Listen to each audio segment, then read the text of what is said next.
গৃহমন্ত্ৰীগৰাকীয়ে দেৰগাঁৱত Lachit Borphukan police academy তেখেতে মুকলি কৰিব। তাৰপিছত নেক্সট দিনা সেইদিনাখন অৰ্থাৎ 14 তাৰিখে তেওঁ নিশা দেৰগাঁৱত থাকিব।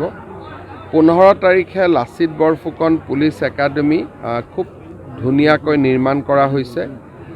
সেই একাডেমি উদ্বোধন কৰি তেওঁ মিজোৰামলৈ যাব।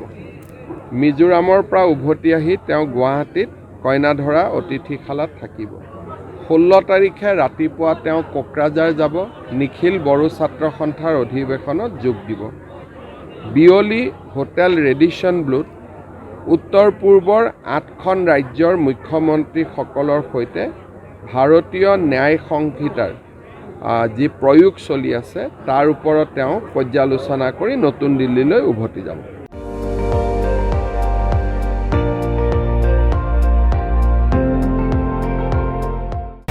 আপুনি চাই আছে ND24, সৰ্বশ্ৰেষ্ঠ নহয় সৰ্বোত্তমৰ দৌৰ।